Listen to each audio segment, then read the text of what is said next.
for those that are watching this online, just a couple things I want to point out before I go into the presentation. The projector that is producing that image is powered by a Model S. There are no wires. So that is a projector on a Model S with the energy coming from the battery pack, and that is what's producing that image. And that is the factory. Like a lot of people may not realize, that is actually part of the factory. That is not a screen. And the people in the audience are the people that have designed and engineered and built the Model 3.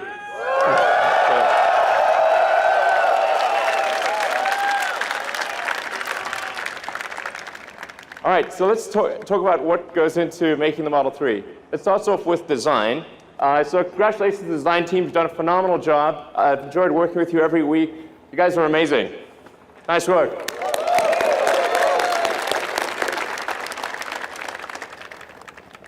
So there are many elements of the design. It's difficult to actually say exactly what makes it good, but except to say that we agonize over every curve, over every detail, every corner, every element of the interior, the exterior, including things that people probably won't even notice. We care about every part of it.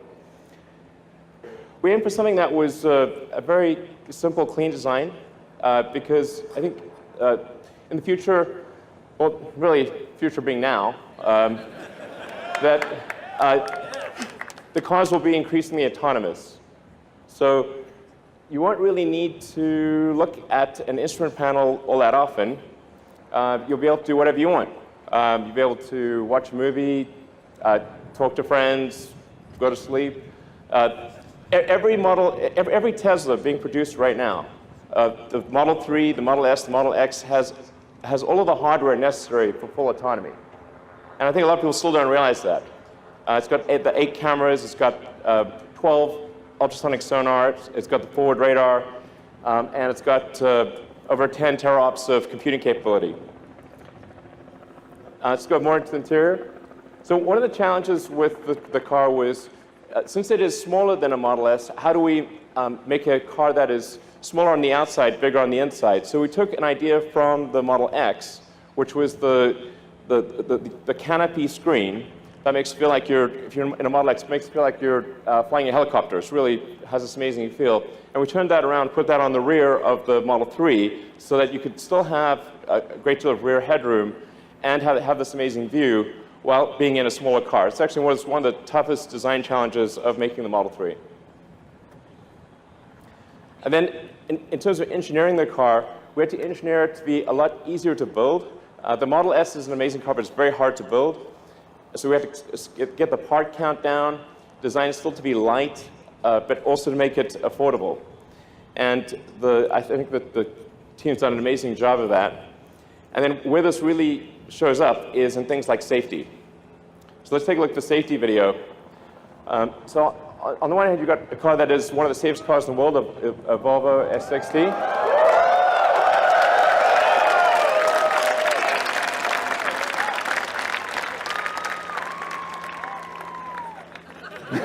Yeah. So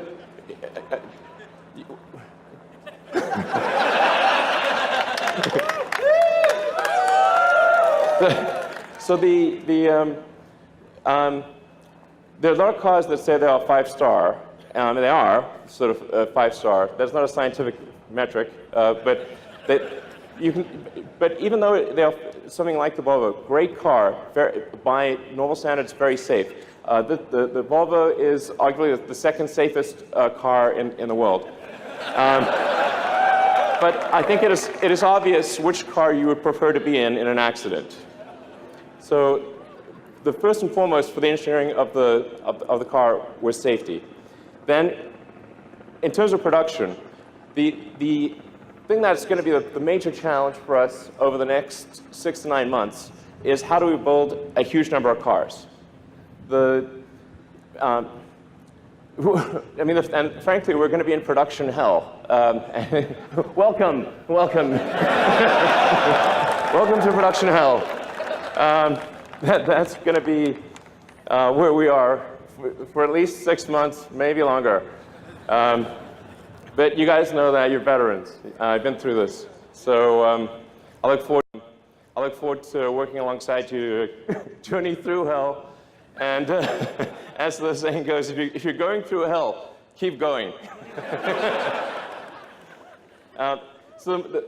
Just to give you a sense of the size of the factory, we've got our Fremont car factory, where we are right now, is the second largest footprint building in the world. And that's going to ultimately produce 500,000 Model 3s and about 100,000 combined S and X vehicles, and maybe more if we can do it. But it just gives you, I want to give you a sense of the scale and how much has to go right. So then a frequent question I get asked, I noticed it popping up on Twitter quite a lot. Where is my Model 3? Sometimes not phrased quite as nicely as that. Well, we're building the cars as fast as we can. We're going to drive this ramp as hard as we possibly can. I have here a chart. So if you had trouble falling asleep, then this chart might help you.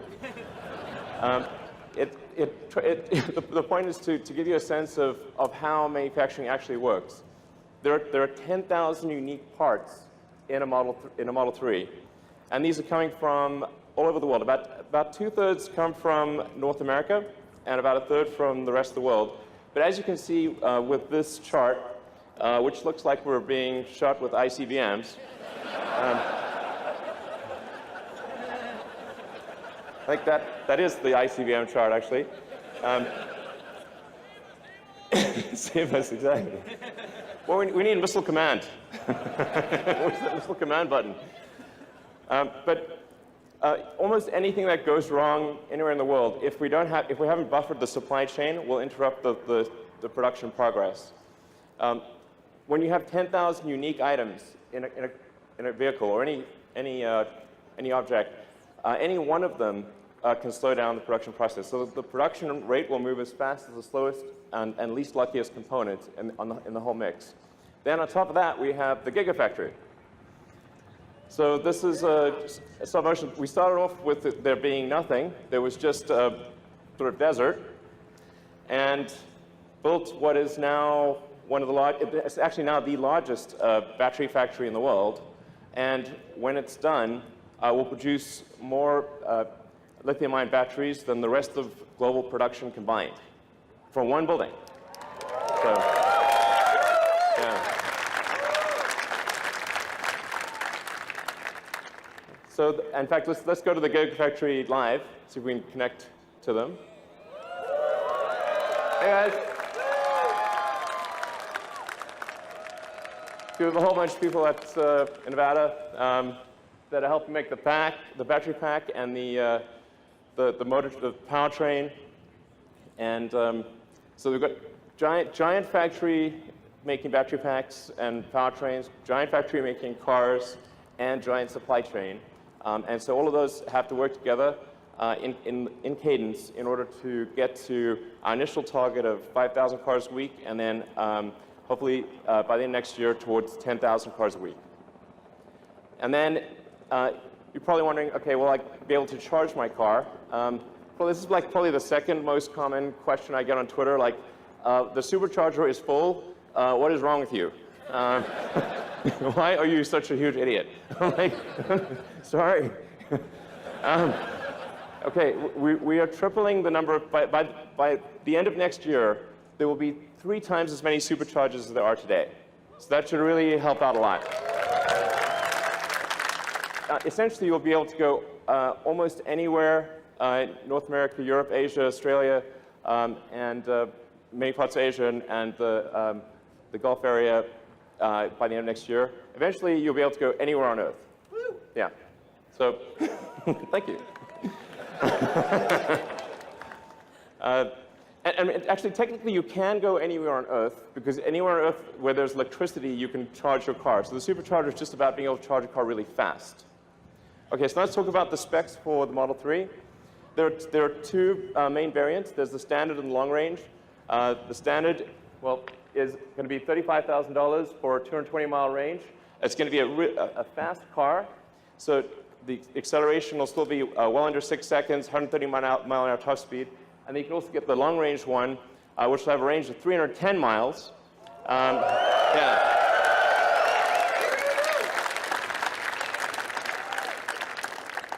And be about roughly 5 seconds 0 to 60, 140 mile-an-hour top speed. So it's going to be a really great car. I think you will not be able to find a better car, gasoline or electric, in that price range that is anywhere near as great. All right.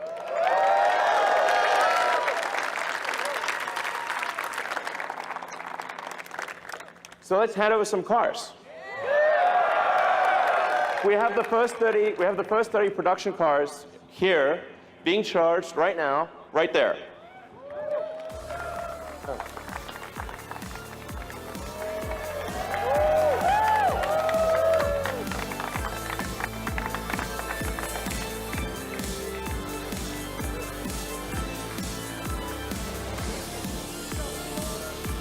Hey guys.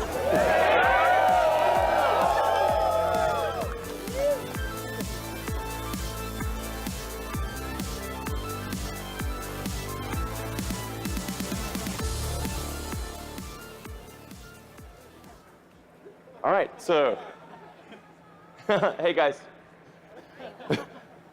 Those are actual owners getting actual production cars. Woo! Hey.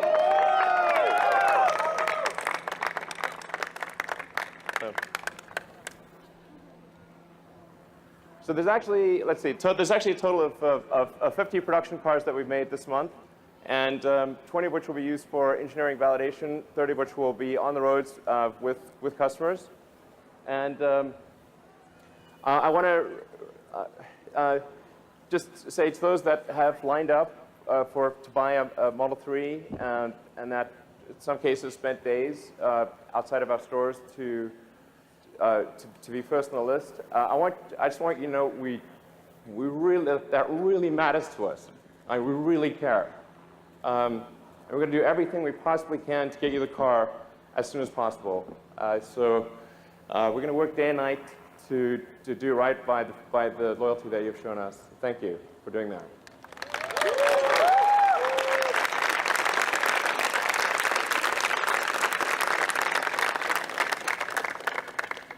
And then just a reminder, we've got now 3 cars in production. There's the X, the S, and the 3. Those letters can be combined however you'd like. To give you a sense, if you order a Model 3 now, you'll probably get it towards the end of next year. But because the S and the X are in production, if you order them now, you can get them in about 1 or 2 months.